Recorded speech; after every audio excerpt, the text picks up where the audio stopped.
What's up, everybody? It's Big Bets on Campus, the new BCS episode 1. Say, what is the new BCS? Well, last year we had a sources pod. It was myself and Brett McMurphy, but now Stucky's going to join us on this midweek pod. And since it's Brett, Colin, and Stucky, it's the new BCS, baby. And you know what? Since the playoffs expanding, we're never going to go back to the mass chaos that we had in years past. 12-team expansion probably can't get here fast enough after what's everything is shaping up. So, gentlemen, how are you doing? Week 2 in the books, mass chaos. Everybody's still doing pretty well on the show with our records. I keep losing by 1 point on all of our picks, but how's it hanging, guys? Going good for me. I bounced back from 1-5 last week to 4-2 this week, so I'm nearing 500. So I'm happy about that. Did you secretly have any Rice money this week and not tell anybody about it? No Rice money. I should have had Kansas outright though instead of plus 14, but I'll take it. To be honest, we talked about Kansas on the podcast, and you already had it in the script, and I was really upset. That was going to be my best bet besides Pitt. And Brett McMurphy comes in and scoops it up. Stuck, how you doing? NFL go okay on Sunday? Yeah, big day yesterday, 8-2. So it was a big NFL day. Got to enjoy those. You only get so many Saturdays and Sundays in the fall, especially college football. The bad days are so long. You're just like begging for a winner for 14 hours, hoping that a BYU game in triple overtime at 3 a.m. goes your way. But the good ones, you got to enjoy them. So it was a good weekend, but we're on to the next, and it's probably going to be a bad weekend for me because I already started it off with a bet on Iowa minus 23. So we'll see how that works out. But I will take credit for that new BCS name, by the way. We figured that out in Denver. I like it. Hope it sticks, and pray for me and Iowa. I think Brett also put it in, Colin, the new BCS. Yeah, I feel like the first order of business for this new show is that you have to put it in now. And we'll bet on Iowa football as our first order of business for the show. Yeah, so I think that it's going to be really unstructured. It's going to be a lot like what Brett and I did for sources last year. We're always going to cover college football playoff. We're going to cover Heisman. We're going to cover late breaking news, and we'll get you in and out of here real quick. And if there maybe a couple betting deliverables in there before Stucky and I do our podcast later in the week, and then the three of us do our live show on Saturdays. So I got to start with Scott Frost being fired. Wait, Brett, did you just see that? He just completely ignored me. He didn't answer the is he going to bet Iowa question. Just glance right over that. Stucky, I think, has trolled me 4 times on Twitter this weekend about the Wisconsin bet. I am trying to get out of direct questions with Stucky immediately, ASAP. Graham Mertz.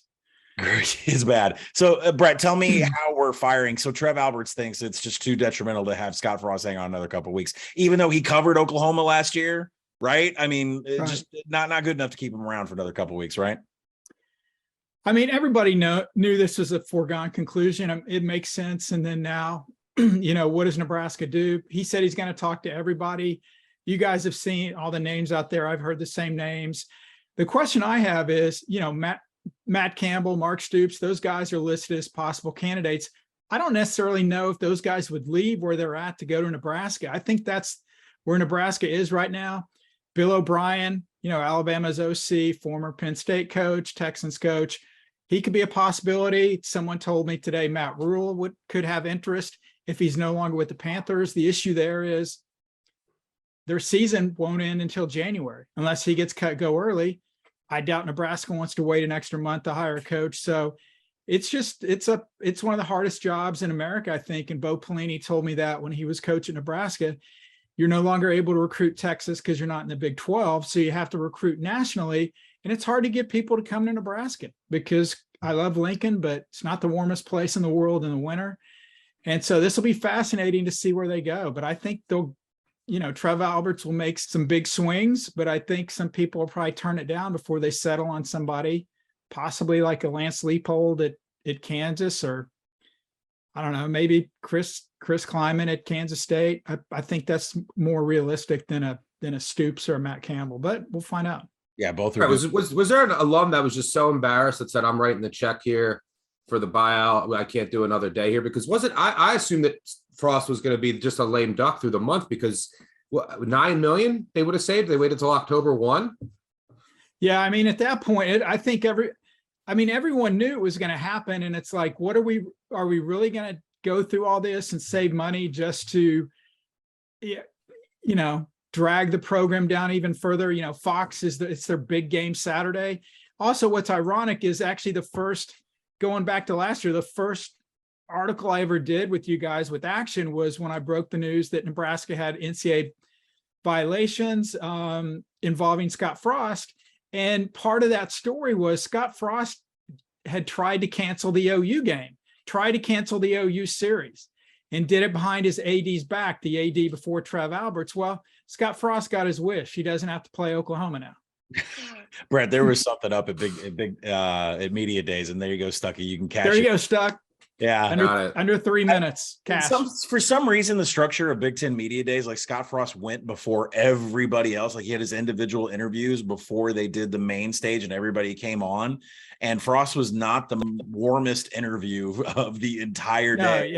Yeah. I just keep wondering, go back in my head, like have things been pretty tense, and has this already been figured out for quite a while? Stucky, I'm in Vegas. It's early in the morning. Openers hit the board. You want 14, I want 14. It goes up to 15. I can't get over to a place to get money down. We're down to 11.5. That thing got stung all on the Cornhuskers. What are you thinking this week? Appreciate you running over for me. Our podcast was an hour and a half. Come on. So yeah, by the way, AP top 25 comes out. Brett, Oak State alum, Colin, right? Isn't it out? Yeah, it's out. Yeah, Colin, Arkansas. I'm in Lexington. All right, it's Oak State's all in the 8, top 10. Kentucky's 9. Poor little Arkansas's 10, by the way. But all in the top 10. And I wanted to sync it with the new BCS. Yeah, it's perfect. There you go. So yeah, this week there's some ugly games on the board, but mainly in the Big Ten. Like, who in their right mind is laying 17.5 with Rutgers, 37 with Wisconsin, totals 46. I played the under there, by the way. New Mexico State unders are just wonderful. This will be my 4th one of the year.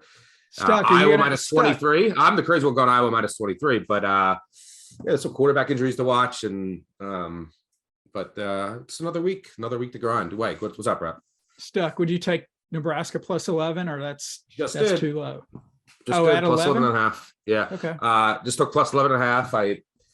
I was able to get like pennies down on over 14, literal pennies that I'm like from other people that were in legal states. So I didn't get much at all. But I think this look ahead line was 5 and 2 weeks ago, and then it opens up over 14. Obviously, Nebraska gets downgraded because they lose at home to Georgia Southern. Big downgrade. But 2 things: Nebraska last year, arguably the best under. We've seen this with Frost. He loses a favorite, 1 possession games, and then they're like the best underdog bet in the country last year. Played every single top 25 team down to the wire. Also, Oklahoma was down 3-0 with 2 to go in the first half against Kent State. Like, let's not act like they were uber impressive. And yes, I'm bringing that up. Thanks for reminding me. Because he laid 30 in the first half. But yeah, and then everyone agrees that like Scott Frost, not the best decision maker. It seemed to me that his players were done with him. Just watching him on the sidelines, like it was just. So it can only be a positive that he's gone, right? And now everyone has written him off. I think it's double digits. Anything above 10 have to play. So yeah, go Corn. Just lose by 1 possession. It's fine. Everyone goes home happy except Nebraska fans. So let's pivot into who's going to be next to be fired. And Brett, I know you and I were tossing around, the 3 of us, about who's in more trouble, Texas A&M or Notre Dame. Marcus Freeman's 0-3. And as I'm sitting here right now, BetMGM just getting whacked down to 10 on this spread. For Cal is, I don't know, maybe Cal's single digits by the time kickoff comes. But Brett, who do you think's in worse shape right now, Texas A&M or Notre Dame?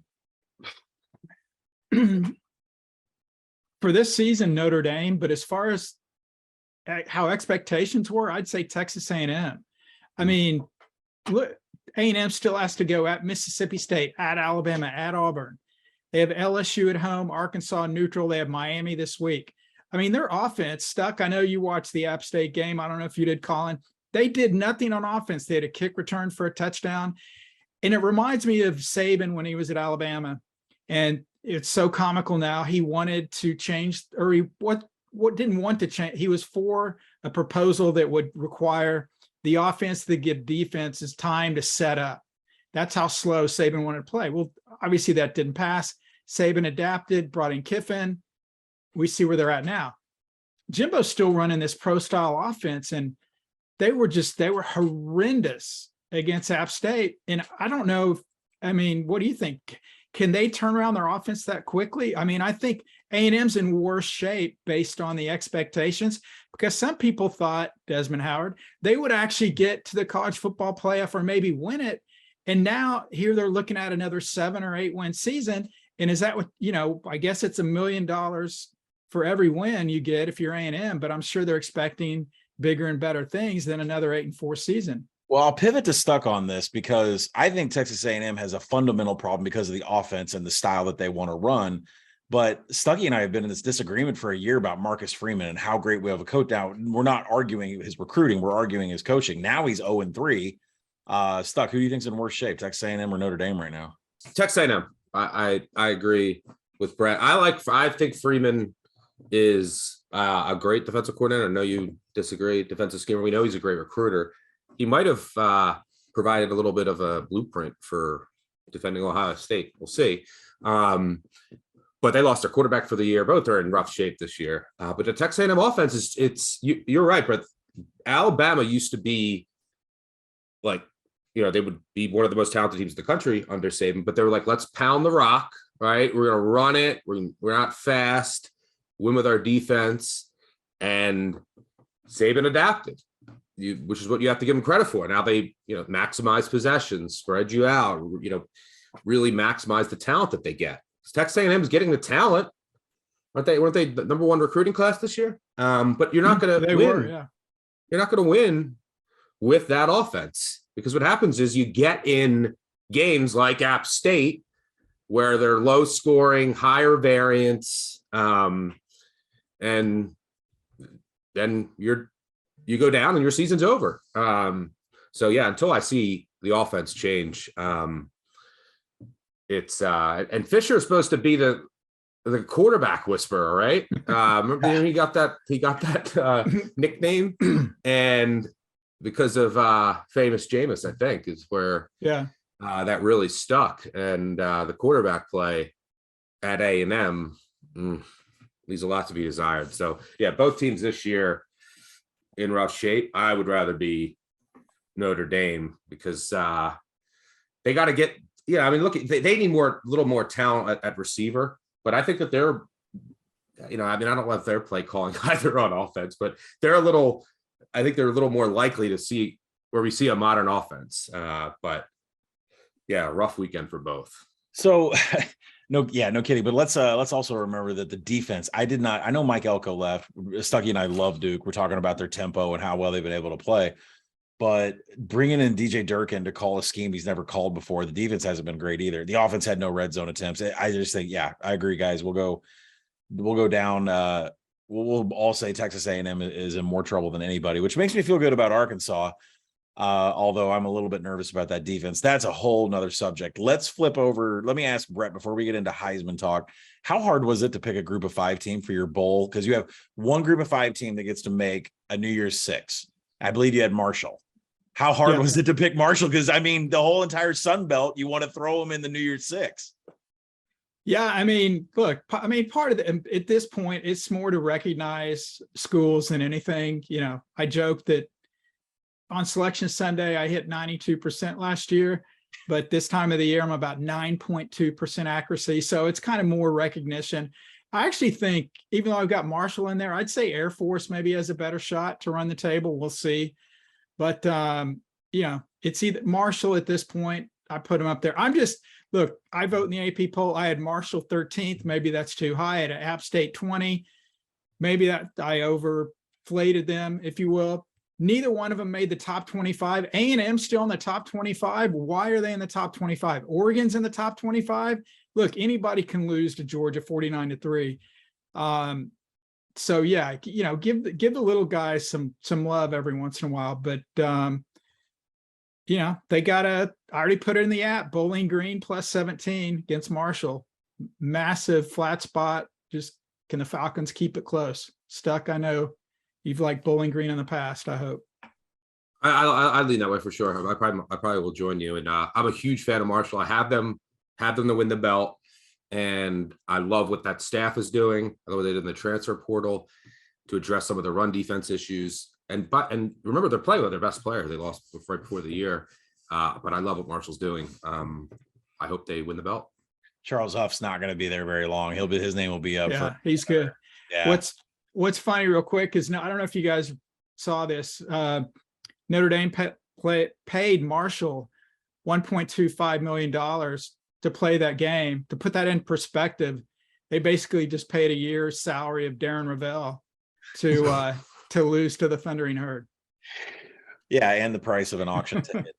So you mentioned Georgia. I think it's time to pivot off to Heisman Futures.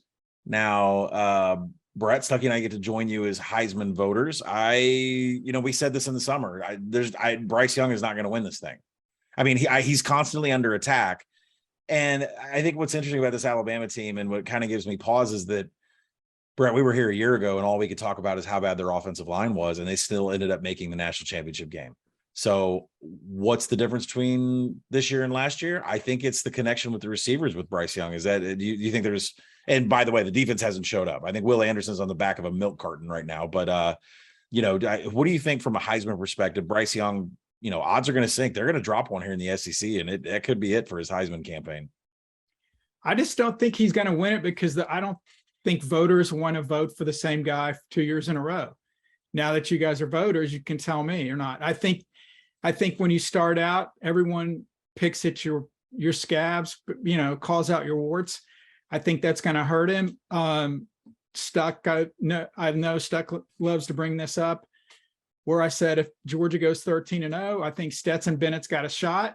I actually think he does have a shot if they go 13-0, because the voters of the Heisman Trophy, other than you guys who just started, a lot of them, they look for the best player. They also like the best story. And what would be a better story than if Stetson Bennett, kind of forgotten quarterback, leads Georgia, the defending national champs, to a 13-0 record? I'm not saying he's the best player by any means, but I know how Heisman voters look at things. I think he would have a legit shot. Obviously, Stuck mentioned Stroud. That would be tough competition. He may lose votes to the wide receivers at Ohio State. Obviously, Caleb Williams at USC will get a lot of run. Ultimately, I think USC loses 2 games. I think that shuffles them down the pack.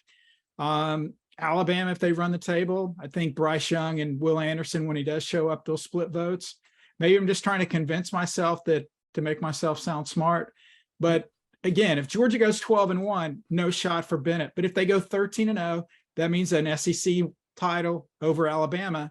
That last game, I think he's got a real shot at this. Yeah, you look. We were making fun of you in the preseason, but he's in the mix now, and it helps that Alabama's offense on a national stage look like that, and there's some worrying signs there. Just really lacked explosiveness, and the protection was bad.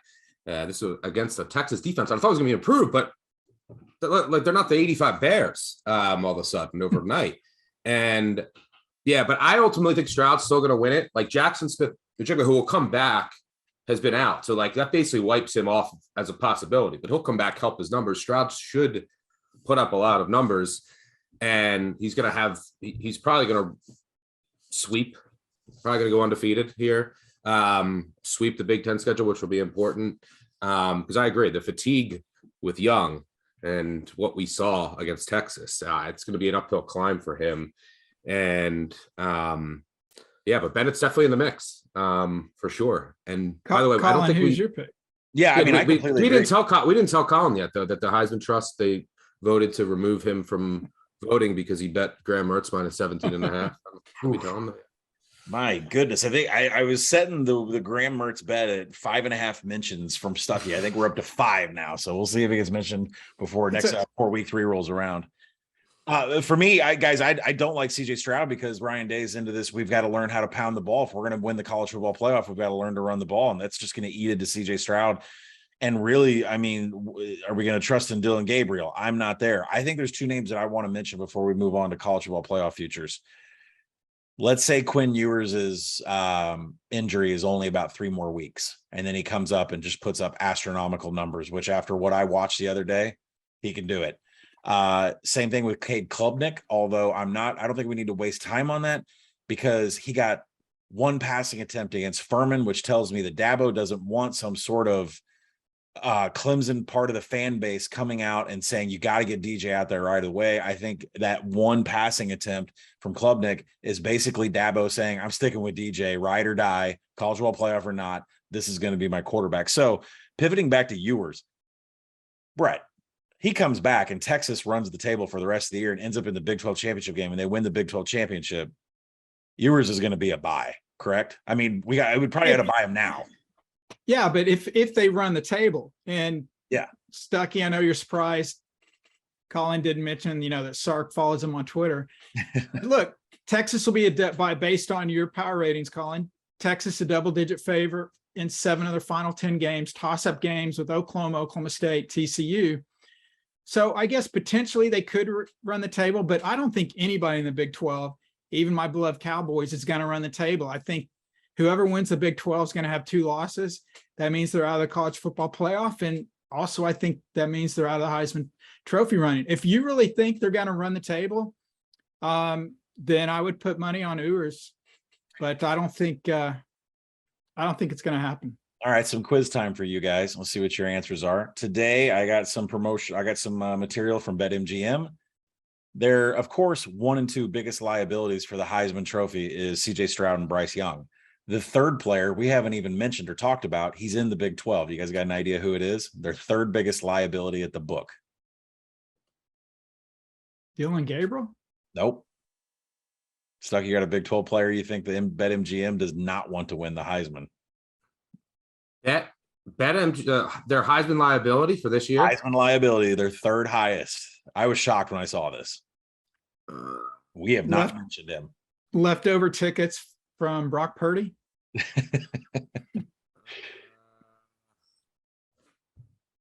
Big 12. I'm trying to. It's not Jalen Daniels.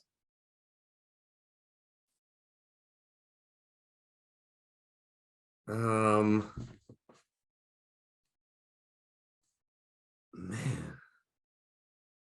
Deuce Vaughn? It's Deuce Vaughn. Wow, you got it. That was great. Nice pull, Stuck. I didn't think you guys would get that. Deuce Vaughn, Kansas State, looking excellent against Missouri. And like we said in the summer, real sleeper for this conference here. So we'll see how the Heisman thing works out. Didn't you talk to him at Big 12 Media Days, Colin? Deuce Vaughn and I were at Big 12. Yeah, you guys are tight, right? Yeah, I had him come over. I said, bring Adrian Martinez over here and show me, Deuce, how it is that you hold the ball when you run. Show me the clutch. And he goes, oh, they teach us in the NFL. And he showed me every way you should hold a ball and how you shouldn't. And I looked over at Adrian Martinez. I said, are you writing all this down? He said, yes, I am. So far, Adrian Martinez is looking pretty good. It seems like no one pays attention to Kansas State football though, which is going to be just going to work against them. Like no one ever talks about Kansas State. I just had to rack my brain, even come up with him, but he's going to get Oklahoma at Oklahoma. He's going to get Texas. Those will be marquee games that a lot of people are watching. Win those games and have a huge day. Could be in the mix. And win those games, and you may lose your coach to Nebraska too. Yeah. So let's move on to the college football playoff, guys. We're going Alabama, Georgia in the SEC championship. Obviously, the winner gets in. The loser, I think the fly in the ointment in all this, and no one else is talking about this. Michigan is excellent to the eyes, and they're excellent in the box. And you might get a Michigan undefeated team going up against Ohio State. And if they lose that game, they might not play in their conference championship, and they could still slip into the playoff. Happened before with Alabama. I think that's a real possibility, and that would really put Alabama and Georgia, one of them. You can't have 2 Big 10 and 2 SEC teams in the college football playoff unless the ACC just implodes, the Big 12 implodes, USC implodes, which 2 of those conferences usually do. Brett, what do you say right now? You say 2 Big 10s and 2 SECs?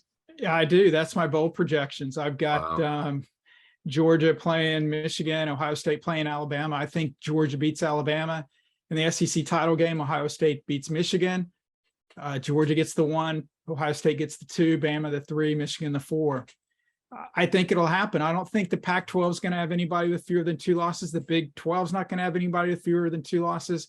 The ACC, we've seen Clemson's offense. I mean, Pitt's has struggled. NC State, we don't know what, they got past East Carolina. Miami, we'll find out if they're legit. There you go, Brad, right there. Stuckey loves them. I picked them to go to the playoff before the season.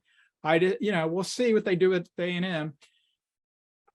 Again, I don't want that to happen. People think when you project something or predict something, that's what you want to happen. I don't want that to happen. I think that's what will happen. And Georgia, Alabama, you guys know this, Georgia, Alabama, Ohio State, double-digit favorites the rest of the way. So if those 3 are 12-0, and then they lose, one of them, 2 of them lose in the conference title game, and Michigan doesn't stumble, yeah, as much as you hate it, they will be the top 4 teams, and the selection committee doesn't care. They could all be in the same conference, like 1971 Big 12 or Big 8. It doesn't matter. They're going to put the 4 best teams in, and that would suck for a playoff. Everyone would hate it, but I think it's a real possibility. BYU. I'll just say this. Would you rather have those 4 or the field right now to make the playoff? By far. Yeah, those 4. I'll take the field. Okay. You also have to remember, well, this could work against them, but the ACC looks improved overall.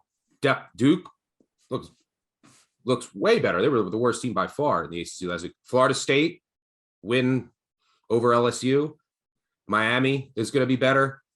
NC State, we'll see. But the ACC looks pretty good. Now, maybe then it ends up cannibalizing itself. But I think the ACC is better overall. And some of these Florida teams are on the rise for sure, with Florida State and Miami. But the schedules definitely are could lead you to, all right, they all end up with 1 or 2 wins. And then we're back to Michigan, Ohio State, Georgia, and Alabama. But it's really hard to come up with like who else that. But I'll take the field. I'm going to say that one team, or Texas runs the table. But man, if they just won that Alabama game, they're in the driver's seat because then they could drop another one. Yeah. But now it's going to be really tough for them. So I'll take the field, but it's close. I'll say that one of the ACC teams gets in with 1 loss. So we'll see. Brett, I won't mention this again because they might lose this weekend. BYU may be the toughest schedule in the entire nation, sitting at 2-0 right now. They got Oregon coming up. I know Arkansas is on that schedule. It's a brutal schedule, but an undefeated BYU team makes the playoff no matter what, correct? Unless our scenario with Alabama, Georgia, Michigan, and Ohio State happens. Right.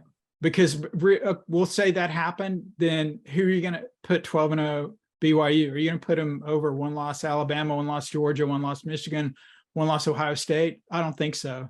They still have 6 or 7 Power 5 games. So it's not as strong as a schedule as everybody else.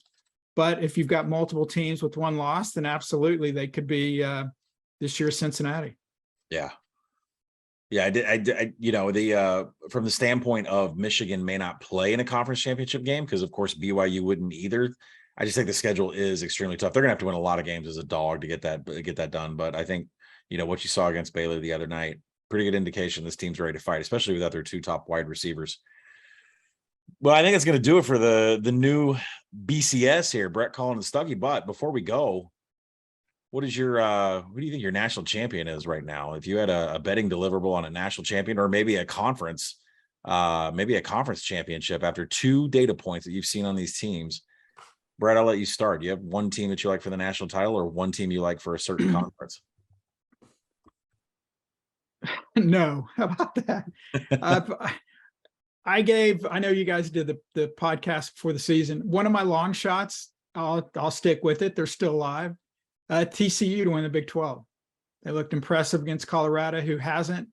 But I still think that conference is so even, and I think they'll beat up on each other. I think TCU, with whatever those odds they had, pretty good odds.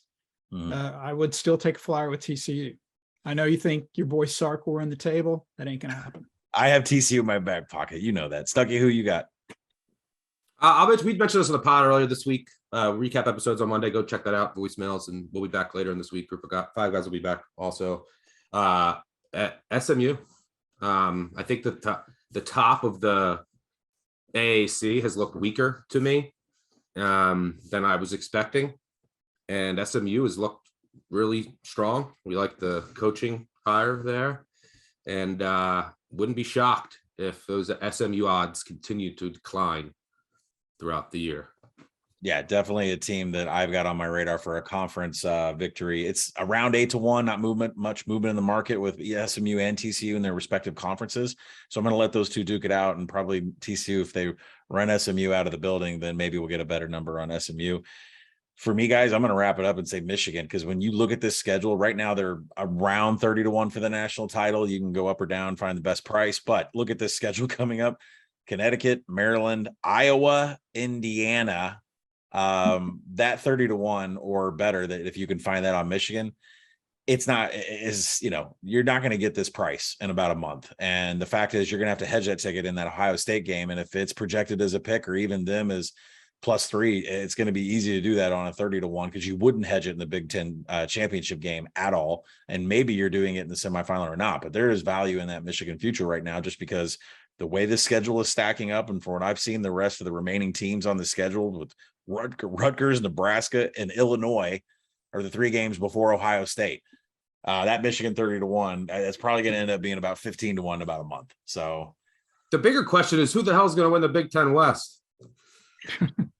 Well, you're wearing an Iowa. For people that are listening to this on the pod, not video, Stuggy is supporting an Iowa sweatshirt, so he's obviously got his eyes on the Hawkeyes. I mean, look what happened this past weekend. Iowa loses at home. Northwestern loses at home to Duke. Wisconsin loses at home to Washington State. Illinois. Purdue, maybe? I mean, man, if Nebraska's firing their coach, loses at home to Georgia Southern. I mean, the Big Ten West, rough weekend. Complete opposite of the Sun Belt East. But, hopefully we don't have to watch Iowa football in the Big Ten championship.